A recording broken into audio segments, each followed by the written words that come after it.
Hello सभी future bankers, सभी को राधे राधे। कैसे हैं आप लोग? आई होप आप लोग बहुत अच्छे होंगे। और कैसा चल रहा है आपका एग्ज़ाम फेस्टिवल IBPS PO3 का? आई होप आपका अच्छा चल रहा होगा, एग्ज़ाम्स अच्छे जा रहे होंगे। कल जिनका एग्ज़ाम है वो भी मुझे बताइएगा आपने कितने अटैम्प्ट किए, और जो फर्स्ट सेकंड शिफ्ट में आज की शिफ्ट में जो करके आए हैं वो भी मुझे बताइएगा कि आप लोग का पेपर कैसा गया, अटैम्प्ट कितने हुए। कमेंट बॉक्स में बिल्कुल जल्दी जल्दी अपने शेयर कीजिएगा, ठीक है। बाकी मैं आपको एक क्विक रिव्यू दे देती हूँ कि मैंने कितने अटैम्प्ट्स किए। मेरा थर्ड शिफ्ट में पेपर था, मैंने 61 अटैम्प्ट किए हैं। रीजनिंग में 23, मैथ्स में 20 और इंग्लिश में 18।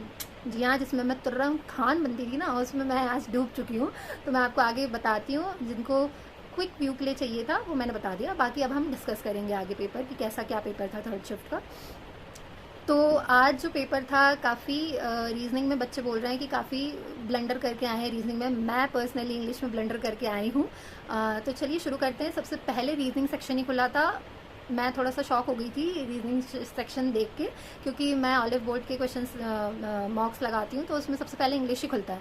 तो मैंने फिर भी चलो ठीक है यार, जो खुला है सो खुला, करना तो है ही पेपर, अब भाग थोड़ी सकते हैं यहाँ से। तो अब मैंने पेपर करना शुरू किया। तो पहले मैंने सोचा कि गो थ्रू कर लेती हूँ, क्योंकि रीजनिंग जब खुलता है पहले तो वो अपने साथ कुछ ना कुछ लेके आता है। और ऐसा ही हुआ, जब मैं निकली मैंने काफ़ी लोगों से बात किया तो उन्होंने बोला कि रीजनिंग में थोड़ा सा ब्लंडर कर दिया है लोगों ने, बाकी तो ठीक ठाक ही था उनका पेपर। तो चलिए डिस्कस कर लेते हैं।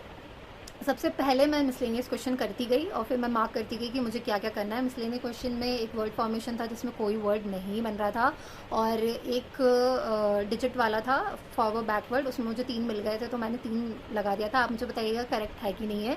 बाकी इनइक्वालिटीज़ थी, 3 इनइक्वालिटीज़ थी, वो ईजिली बन गई थी, वो कर लिया था मैंने।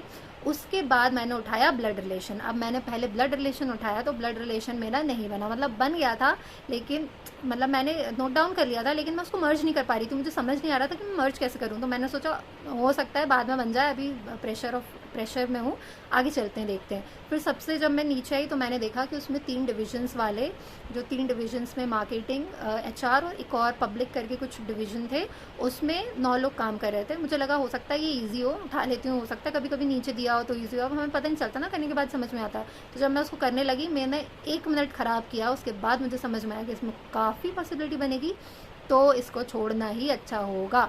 अब जिसने वो सबसे पहले उठाया होगा और उसके पीछे लग गया होगा तो उसका तो गया, हो गया, रीजनिंग ब्लंडर हो गया होगा। उसके बाद फिर मैंने अपने माइंड को काम करते हुए कि ठीक है कोई बात नहीं। उसके बाद फिर मैंने डिस्टेंस डायरेक्शन उठाया, क्योंकि वो मेरा अच्छा है तो मैंने सबसे पहले उसको उठाया। हालांकि उसमें 6-7 ABCD कुछ थे, तो ये 6-7 इधर उधर थे, तो वो भी बन गया था लेकिन ईजिली 2-3 क्वेश्चन उसके तो मैंने बना लिया था। उसके बाद मैं आई थी पैलर सिटिंग में, जो 2 पैलर रोज़ में 14 लोग बैठे हुए थे, वो वाली सिटिंग में आई थी। तो मेरी 2 पॉसिबिलिटी बनी थी, और सेकंड पॉसिबिलिटी में, पहली पॉसिबिलिटी तो मेरी कट कैंसिल हो गई थी, सेकंड पॉसिबिलिटी मेरी बन गई थी, स्मूथली बन जा रही थी वो। अगर कोई अच्छे से बनाएगा तुरंत बन जाएगी वो, तो मेरी वो बन गई थी।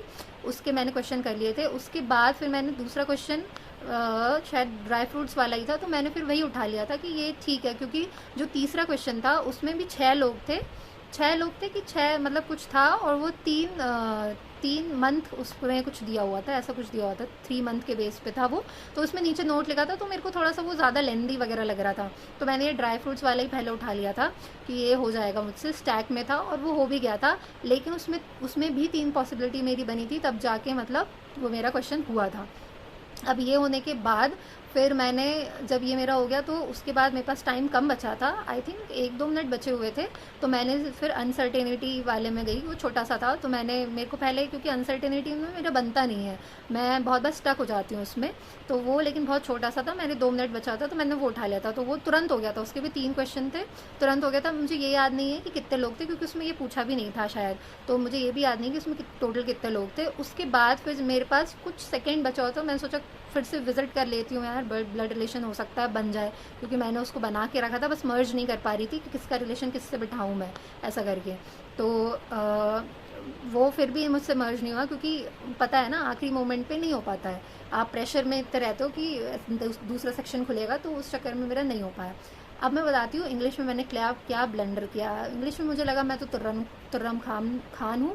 फिलअप्स मैं करती गई फ्लो में, वर्ड स्वैप करती गई फ्लो में, मुझे लगा ये ईजी आया करके, ईजी के चक्कर में वर्ड स्वैप में मेरा 1-2 क्वेश्चन बस थोड़ा सा मेरा अटका था, थोड़ा टाइम कंज्यूमिंग उसमें ज़्यादा हो गया था मेरा। एक क्वेश्चन मैंने वर्ड स्वैप में भी छोड़ा था, मुझे याद नहीं कौन सा क्वेश्चन है, लेकिन एक क्वेश्चन मैंने छोड़ा था क्योंकि वो नहीं समझ में आ रहा था, क्योंकि उसमें 2-2 स्वैपिंग थी, 4 वर्ड्स की स्वैपिंग थी, तो नहीं समझ में आ रहा था, थोड़ा सा डिफिकल्ट लग रहा था वो मुझे, तो एक बस मैंने छोड़ दिया था। बाकी उसके बाद मैंने सबसे बड़ी गलती कर दी, वो थी पैराजंबल का। अब वो पैराजंबल मैंने उठाया, मेरे को लगा सब इजी तो था, अब ये भी बन जाएगा। अब मैं उसको कर रही हूँ, समझ ही नहीं आ रहा, मेरे 3 मिनट वहाँ ख़राब हो गए। और मेरे को समझ ही नहीं आ रहा, एक्चुअली मैं तोड़ तोड़ के बनाती हूँ कि इसका पैर, इसका, तो मुझे समझ ही नहीं आ रहा। अब वो क्या होता है, प्रेशर में हमें नहीं समझ में आता है, हम कभी कभी रीड भी करते हैं तो भी वो हमें नहीं समझ में आता है। तो अब मेरा टाइम भी जा रहा हो, मेरे को समझ ही नहीं आ रहा कि क्या है। तो मेरे को दिमाग में 2 चीज़ थी, मैं इसको छोड़ूँ कि कर रहा हूँ। तो मेरे को लग रहा था अब इतना पढ़ लिया, थोड़ा सा और कर लेते हैं, थोड़ा सा और कर लेते हैं, ऐसा करके। अब उसको करते करते करते करते भाई वो पैराजंबल मेरा पूरा मतलब ख़राब हो गया। मेरे को फिर भी एट द एंड मेरे को लग रहा था कि फर्स्ट 2 मुझे मिल गए थे, फर्स्ट और सेकंड सेंटेंस क्या होगा, तो वो मैंने मार्क कर दिया था। एफ और ए था, या मुझे ये भी याद नहीं कि मैं क्या मैंने मार्क किया है, लेकिन फर्स्ट 2 सेंटेंस मुझे लग रहा था जो ठीक है। अब एफ और ए था कि कुछ और था, आप प्लीज़ मुझे बताइएगा। तो वो मैंने मार्क कर लिया था। उसके बाद फिर जब वो 3 मिनट मेरे ख़राब हो गए, अब मैं पैनिक हो गई कि यार भाई अब ख़राब हो गए, 3 मिनट ख़राब हो गए। तो उसके बाद एरर डिटेक्शन जब मैंने किया, तो एरर डिटेक्शन में रीड कर रही हूँ, मेरे दिमाग में ये चल रहा है कि ख़राब हो गया, तो मुझे एरर डिटेक्शन भी नहीं समझ में आ रहा। पैनिक में ऐसे ही होता है, मेरे को एरर डिटेक्शन भी नहीं समझ में आ रहा, मैं रीड कर रही हूँ, मुझे कुछ समझ ही नहीं आ रहा। मैंने 1-2 क्वेश्चन उसके मार्क किए, उसको रीड करी, तो मुझे दोबारा रीड करना पड़ रहा है कि समझ क्यों नहीं आ रहा, क्योंकि मैं ऑब्वियसली उस टाइम पैनिक हो चुकी थी। फिर मैंने अपने माइंड को काम किया, मैंने एक डीप ब्रेथ ली, उसके बाद मैंने बोला कि नहीं, मुझे ख़राब नहीं करना है, अभी एरर डिटेक्शन नहीं मिल रहा, इसको आखिरी के लिए रखते हैं, नीचे पैसेज पे आ जाते हैं। पैसेज मैंने देखा, चाइनीज़ मार्केट के बारे में था कि अभी चाइनीज़ मार्केट कितना अच्छा कर रहा है और ये बाकी सी चीज़ें उसके बारे में था। उनकी कंपनियों उसके नाम दे चुके थे, फूड बेवरेजेस वगैरह इनके नाम दे चुके थे। 2 एंटोनिम्स सिनोनिम्स थे जो डायरेक्टली आपको मिल जाते, ईजी थे, बहुत ईजी थे। मैंने तो एक फ्लेवर लगाया था, एक टेस्ट के बारे में कुछ था, और एक मुझे याद नहीं आ रहा, प्लीज़ आप मुझे बताइएगा कि उसका क्या है। वो भी मैंने सही किया है, लेकिन मुझे इतना याद है ना, मुझे आंसर याद है, क्वेश्चन पूछा क्या था वो भी याद नहीं है। एक फिलअप था, वो भी डायरेक्ट हो जाता, उसमें मैंने क्या फिल किया है मुझे ये भी याद नहीं, लेकिन मैंने फिल किया और वो सही है। और एक क्वेश्चन मेरा बस छूट गया था, क्योंकि उसमें मैं 2 आंसर्स में कंफ्यूज हो गई थी कि ये आंसर करूँ कि ये आंसर वो करूँ। बाकी वो पैसेज ऐसा नहीं था कि आप स्किमिंग कर लो और आपको क्वेश्चंस मिल जाए। काफ़ी क्वेश्चन इनडायरेक्ट वे में पूछे गए थे, डायरेक्टली नहीं पूछे गए थे। बस एक ही क्वेश्चन डायरेक्टली पूछा गया था, जो कि लास्ट वाला था, जिसमें कंपनी के नाम और उनके प्रोडक्ट्स के नाम दिए थे, और एक में आउटलेट के बारे में दिया था कि इसके इतने आउटलेट खुले हैं, लेकिन उतने आउटलेट नहीं खुले थे, कुछ कम आउटलेट खुले थे। तो बस वही क्वेश्चन एक था जो डायरेक्ट होने वाला था, और 2-3 वही सेम और अपोजिट वाला, और एक फिलअप। ये 4 क्वेश्चन बस डायरेक्ट होने वाले थे। बाकी आपको पैसेज समझ के ही करना पड़ता, अगर आप बिना समझे पैसेज आपने मार्क किया होगा तो उसकी गारंटी नहीं है फिर आपके कितने मार्क्स आएंगे।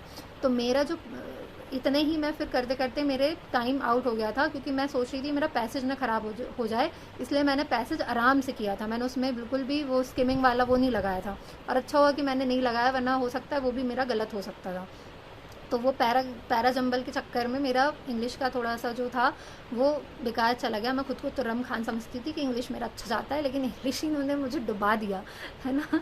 तो ठीक है, अब जो हो गया सो हो गया, क्या ही कर सकते हैं। अगली बार से ये मेरे लिए एक सबक रहेगा।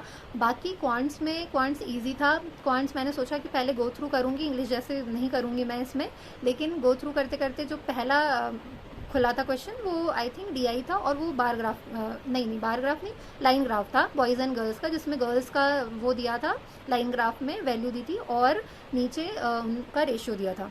तो वो जो क्वेश्चन था मुझे लगा थोड़ा सा 1-2 लेंदी है, तो मैंने वो छोड़ दिया, स्किप कर दिया। आगे मैं जब दूसरे ग्राफ पे आई, डीआई पर आई, तो वो भी बार ग्राफ ही था, उसमें 3-3 का गैप था, male female, I think male female ही था, और उनका मेल का नंबर दिया था और मेल फीमेल का एवरेज दिया था। 2 डिजिट में बन रहा था, मेल इवन फीमेल की तो सिंगल डिजिट वैल्यूज़ आ रही थी।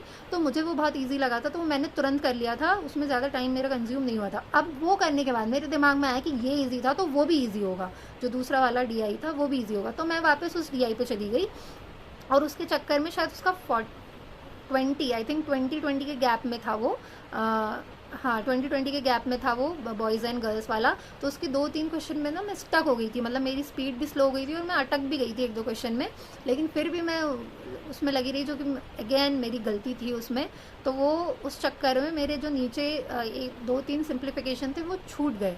तो अगर कोई बहुत अच्छे स्पीड में होगा और उसने समझ बूझ के किया होगा तो हाँ उसने आराम से 25 अब कर लिया होगा। और जैसे हम क्वांट्स देखते हैं कि बहुत ज़्यादा वेरिएबल्स वगैरह अर्थमेटिक वगैरह इन सब में होता है, वैसा कुछ नहीं था, बहुत स्मूथली हो जा रहा था। अर्थमेटिक भी मेरे तुरंत तुरंत, मतलब जैसे मैंने शुरू से ही सारी चीज़ें करना शुरू कर दिया था, और अर्थमेटिक भी तुरंत तुरंत फ्लो में होते जा रहा था। और जो मुझे लग रहा था नहीं तो वो मैं स्किप करते जा रही थी। फिर बाद में जब मेरे पास टाइम नहीं बचा था, बहुत कम टाइम बचा था, तब मेरे पास सिंप्लीफिकेशन आया। तो 3 सिंप्लीफिकेशन मैंने किए थे, मुझे एग्जैक्ट याद भी नहीं कितने सिंप्लीफिकेशन थे, लेकिन हाँ 1-2 सिंप्लीफिकेशन मेरे छूटे हैं, आई थिंक ज़्यादा ही छूटे होंगे, 2-3 छूटे होंगे।